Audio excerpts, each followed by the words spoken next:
I wrote a book a few years back called Change Your Thoughts, Change Your Life, which was based upon the ancient teachings of Lao Tzu in a book called the Tao Te Ching.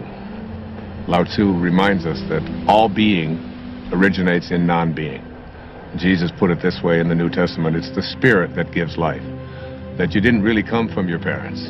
You really, all of us came from this place called spirit. And when you showed up here in this world, you showed up here from a tiny little drop of human protoplasm, a speck, if you will, and everything that was in that little speck that became you, everything that you needed was in that tiny little speck.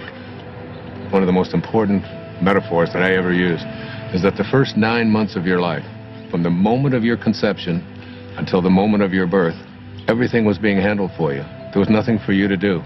You don't get consumed with the color your eyes are going to be or what your body is going to look like. It's all taken care of for you. You just surrender. I call it a future pull. And it's pulling you in the direction of whatever it is that you were supposed to be. And to me, it's not too great a stretch to say if everything you needed for the physical journey was already handled in there, then why not everything for the rest of the journey as well? All of your purpose, it's in there. All of what your personality, it's in there.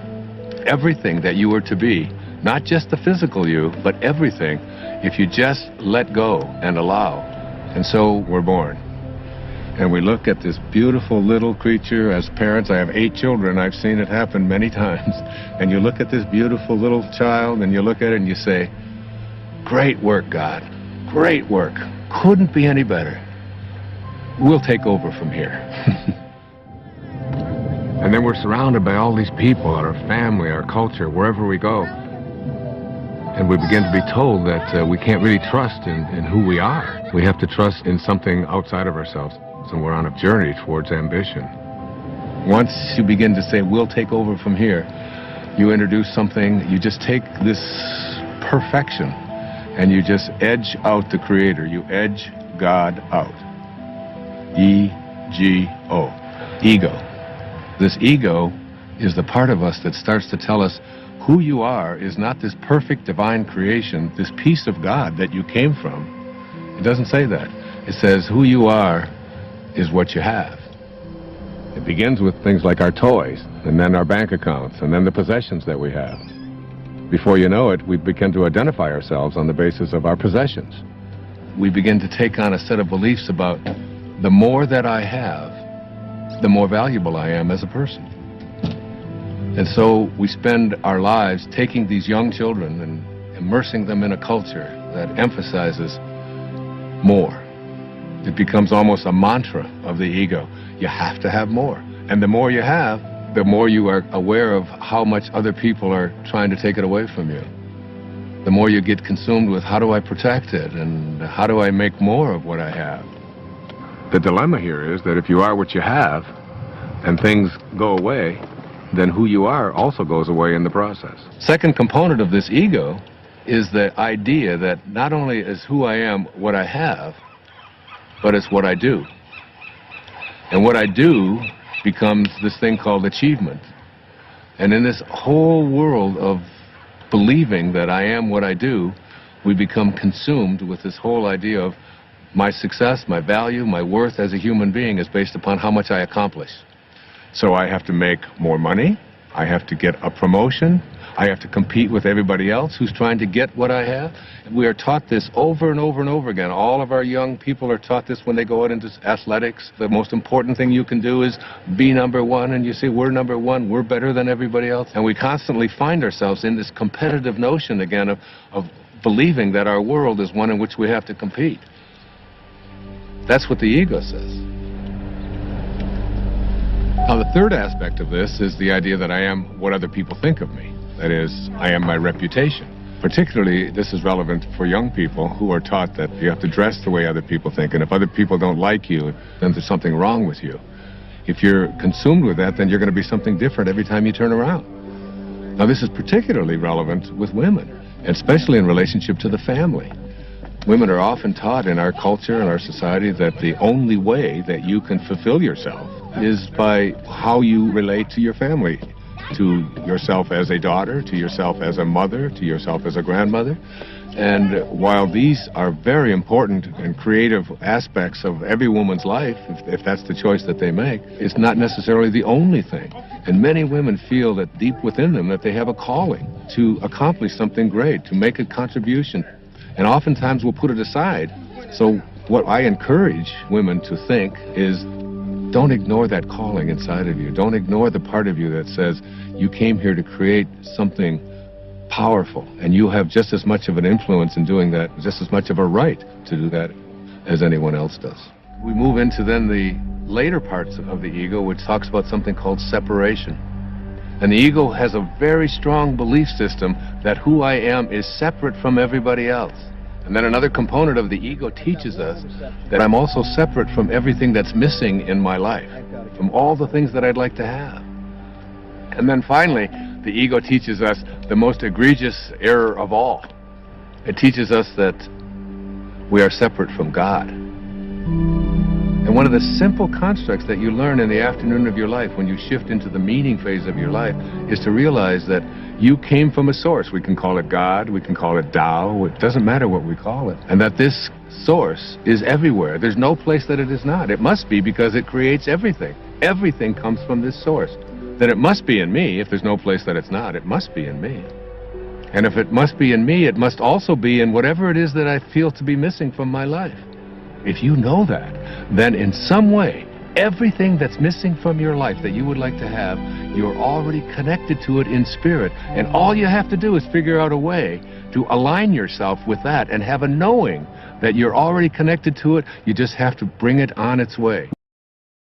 The following 4 examples aren't rules or laws that apply to everyone, but if they do work for others, I'll be even more inspired, because it's my intention to be in a space where I'm able to give to others all that I know.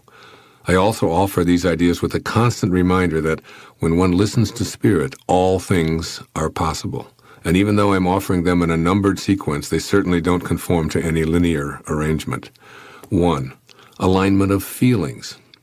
When I feel good, or God, I'm aligned with Spirit. As I tell my children, we must rely on how we feel to determine our state of health, rather than seeking our answers in a medical printout full of numbers. Feeling energized, content, excited, and happy are better indicators of our health and well-being than having our bodily functions assessed by a distant laboratory.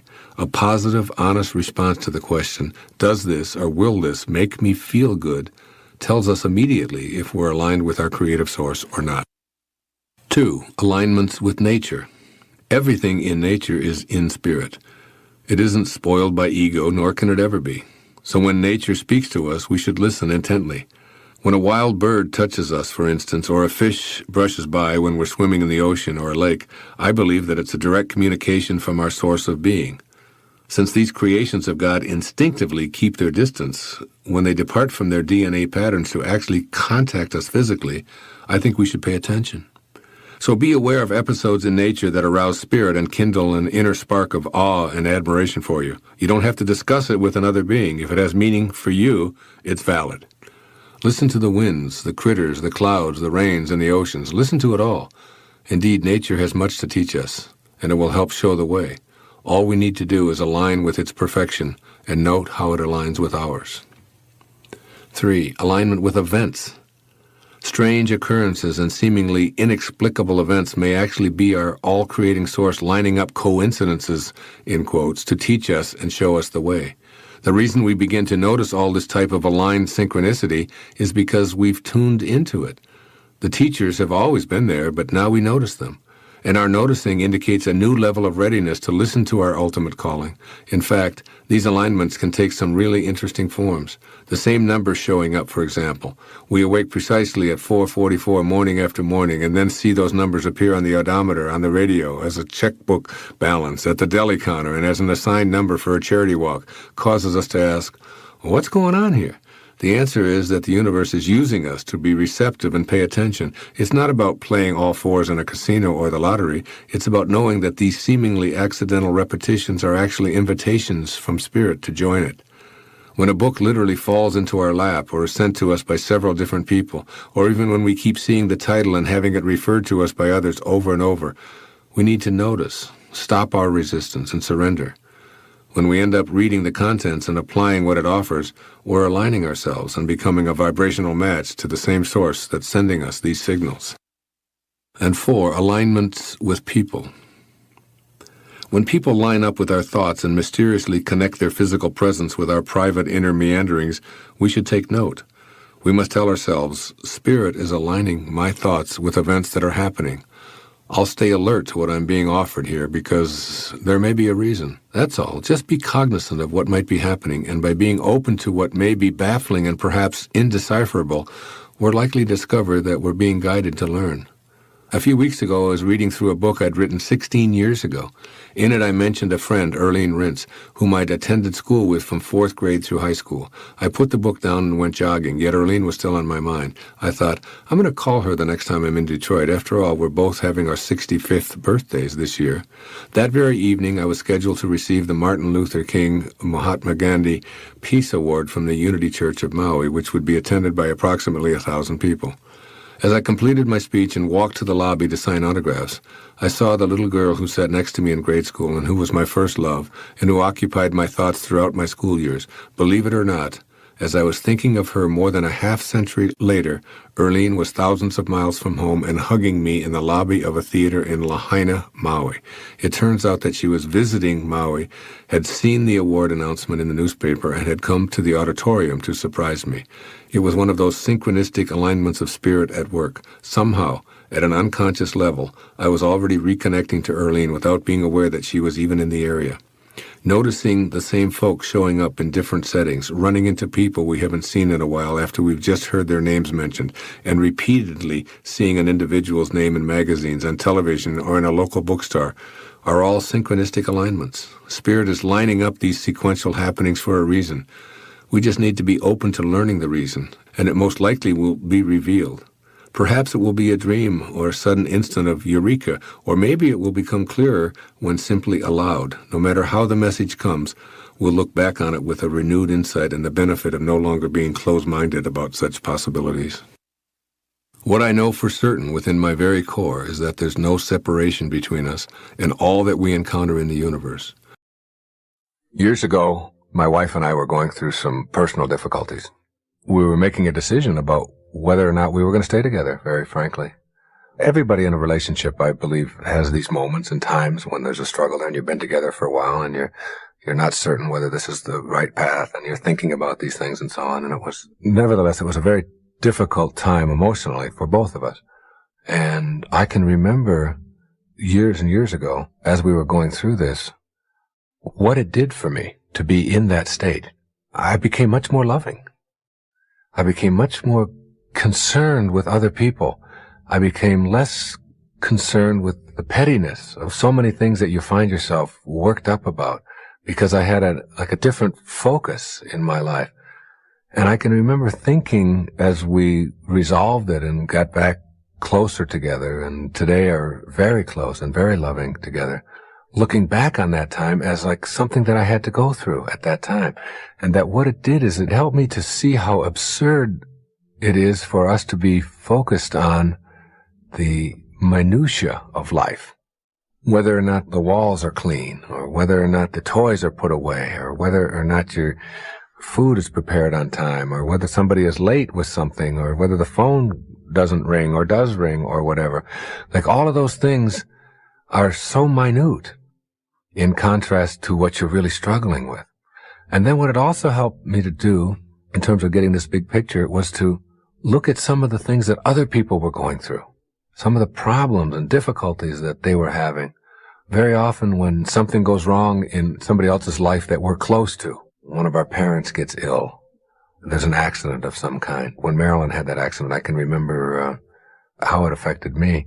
And it gives you pause to remind yourself that you have a lot to be thankful for, and that you have a very powerful mind here that can make anything happen that you want to happen as long as you keep yourself centered or keep yourself focused.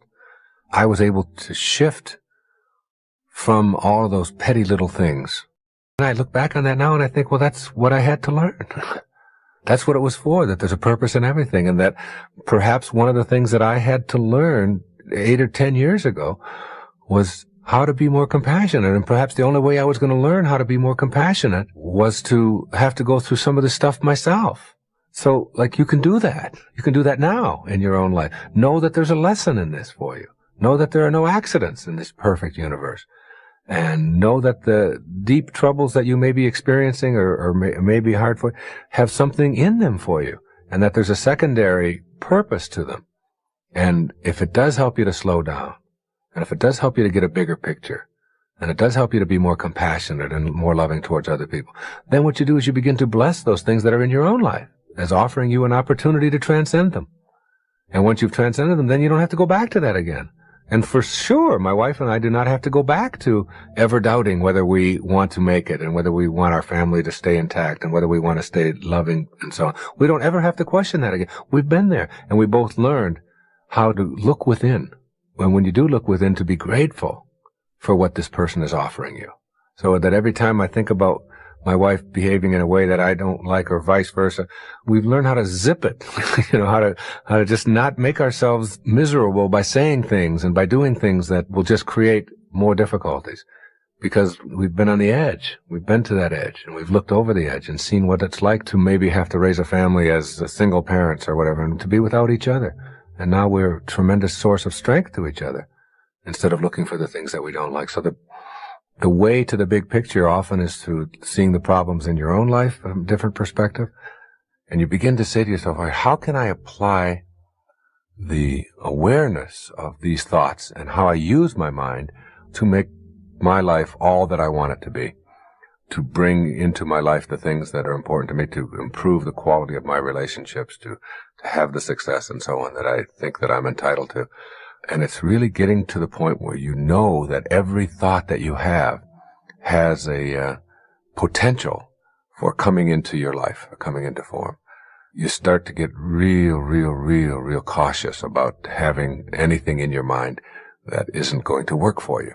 And you begin to question why you would keep any of those thoughts in you. I can remember one story of a woman who came to me one time and told me how miserable she was, that she was married to a drunk.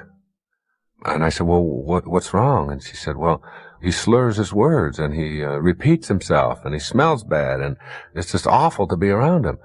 And I said, let's see if I understand. Let's see who's crazy in this little scenario you've just described. Now, you said you've married to a drunk, and the drunk slurs his words and he repeats himself and he smells bad and he sounds foolish. I said, that's every drunk I've ever known does exactly that. We got a drunk who's acting and doing everything that you would expect a drunk to do. Now we got you. And you're married to someone that you call a drunk, and you're expecting him to be sober. Now who's crazy? The drunk who's doing what he's supposed to? Or you who's expecting someone who is what you've defined him to be something different than what they are? He is what he is. And why would you want to why would you want to keep thoughts in your mind that are making you miserable, which is going to expand misery for you in your life by just having those thoughts there? Why not change around those thoughts and tell yourself that if you argue for your misery, then the only thing you're going to get is your misery. You have to get that, and you're arguing for it all the time. You're going around talking about how miserable you are. So you want to get real careful about that. And I suggest to every one of you that whatever it is you find yourself incapable of doing, or whatever you found that has been a great obstacle, or whatever it is that's in a relationship that isn't working, that you just can't seem to transcend, or whatever's going on with a particular employee or a way that you're approaching anything in your business, that if you examine, just for a moment, if you examine what belief is it that supports this behavior, because the ancestor to every action is a belief, is a thought, and then work at re-examining that. I hope it is as obvious to you as it is to me that the collective ego will benefit when we transcend our individual egos. You, as a single individual, have a sacred quest. That quest involves coming to your higher spiritual nature and inviting it to show you the way of the sacred self in your daily life. This means denying the demands of your ego if those demands contradict the guidance of your higher self. Our world is a collection of individuals urged on by the loving presence within all of us to achieve the sacred quest personally and collectively.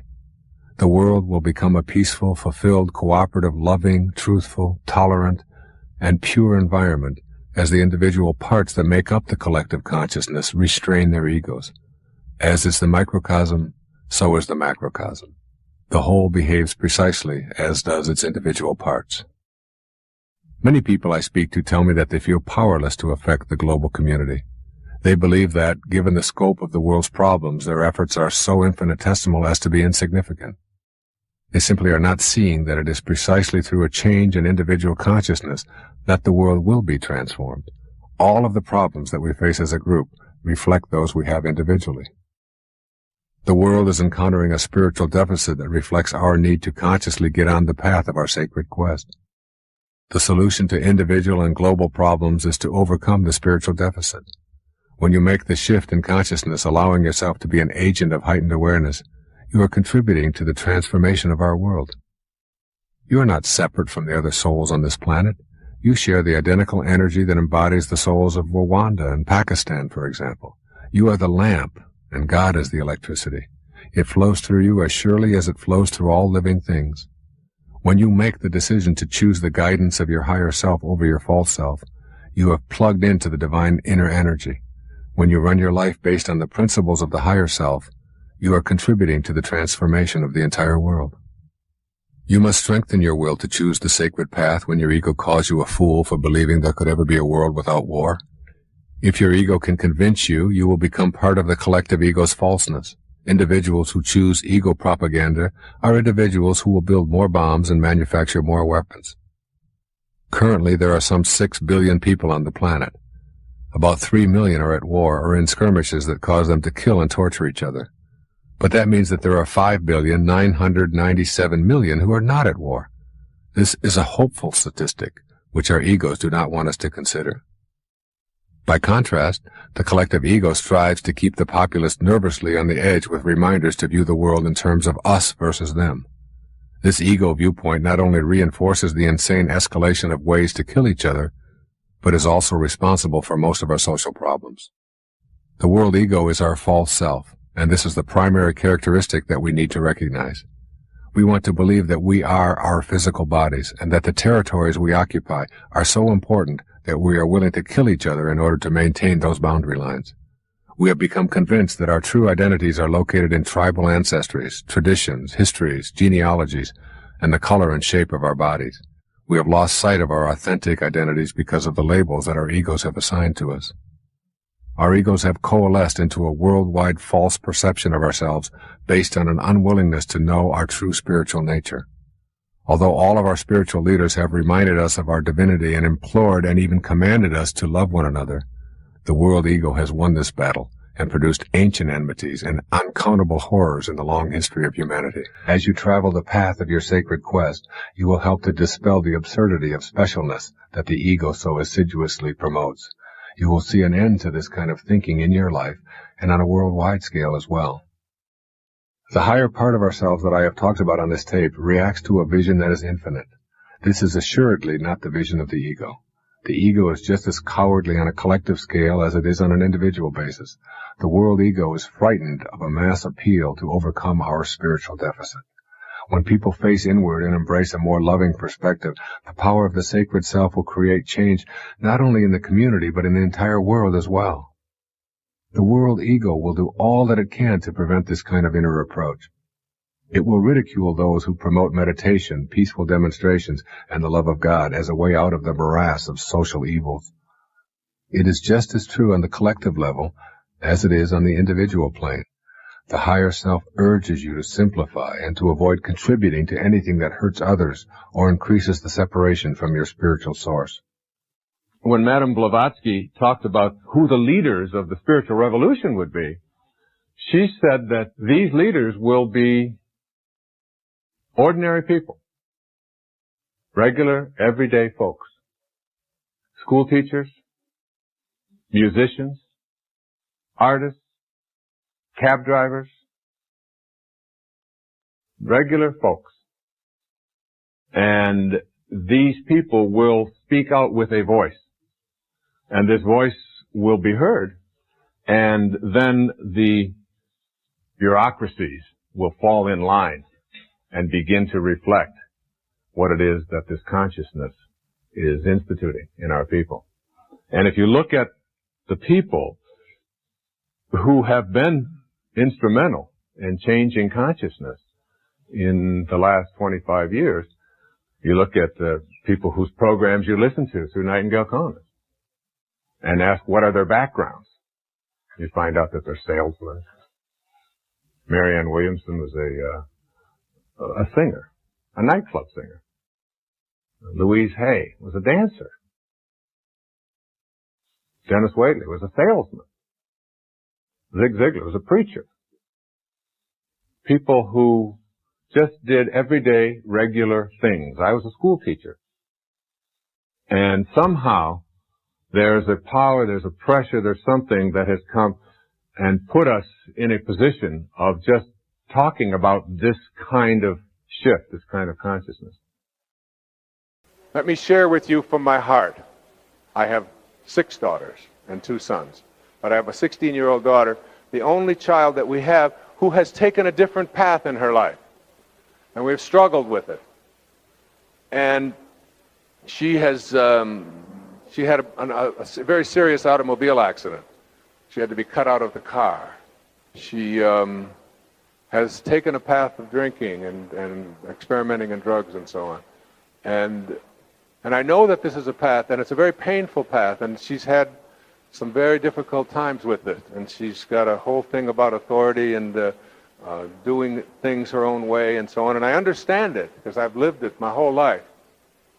And every time, I must say that in the last 3 or 4 months, there's been just incredibly dramatic shifts in our life. And it's because there has been a shift in how I and my wife are dealing with this. And I used to, when I would think about her, I would be filled with rage and filled with pain. And I would be tearful, and I'd be angry at the dumb choices that she would make and the things that she would do that just didn't seem to make sense. And I don't know if you've raised teenage daughters, but I saw a wonderful title for a book about raising teenage daughters. It said, Get Out of My Life. That was the title. But first, drive me and Cheryl to the mall. All right? It's a great book, by the way. And so I would be in my mind, and I'd be thinking about it, and I would try meditating, and I'd try working on it, and so on. And nothing seemed to work. And then I began to study this Foundations of Mysticism, this series of lectures by Joel Goldsmith, this great healer, lived back in the 1950s, wrote the Parentheses in Eternity in the Infinite Way. Wonderful, wonderful readings. He was a Christian Scientist and a very big supporter of chiropractic as well. And he talked about how we nullify disorder, disease, disharmony, and so on. And that, a reminder, the spirit gives life. The flesh counts for nothing. These words that I say unto you are spirit. And he said, getting down on your knees and asking God to heal you, or getting down on your knees and asking God to grant you abundance where scarcity resides, getting down on your knees and asking God for anything is a foolish mission.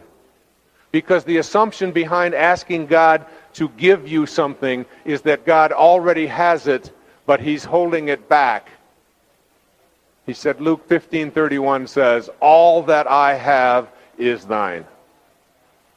It's all yours already. And you are already connected to all that I have. And God, he said, isn't going to be doing anything different 1 hour from now than God is doing now. And God isn't going to be doing anything different an hour from now than God was doing 100 years ago or 1,000 years ago. God is the infinite now. Don't assume that God is a withholding God. If I had the keys to healing you, to giving you abundance, to giving you a great relationship, to providing a job for you, whatever it is that you would like, and I held it all back, unless you begged for it or obeyed the rules that I said you must obey, you would say, you know, you're really not even a very nice person, let alone a very nice God. He said you must know that you're connected to it already, and that the disease, the disharmony, the discord will be nullified, will be wiped out when you bring spirit to it. And as I would think about my daughter and the rage, I would feel myself as I was plugged into the physical, the laws of the material. And I would, in my own mind, I would unplug myself from the material, and I would plug myself into God. It's a wonderful mental image when things aren't going the way you would like them to go. Just unplug yourself from the laws of the physical, especially where there's disharmony, disorder, disease, and plug into God. And what you do when you plug into God is you bring love, you bring pardon, you bring hope, you bring joy, you bring fulfillment to that, and you correct the error, and it's gone. I had a friend who was diagnosed with cancer and told that she had just a few months to live. And she knew that she was in disharmony. And she didn't even tell her parents. She didn't tell anyone. She knew what she had to do. She had read all the spiritual literature. She had immersed herself in meditation and deep prayer. But still, she was surrounded by and contaminated by the energy field of those who were living in fear and without faith. And she left and she rented a cabin up in Wisconsin, in northern Wisconsin. And she went there all alone. And in the process, what she knew she had to do for 8 to 10 hours a day, every day, was to just reconnect to her source. And in the process of doing this, of just communing with God, and just bringing peace, she came back from there a cleansed and whole person, and a healed person as well. It is in the bringing of spirit to disease. And that's why I say and said to you at the very beginning, you must be operating at a different level.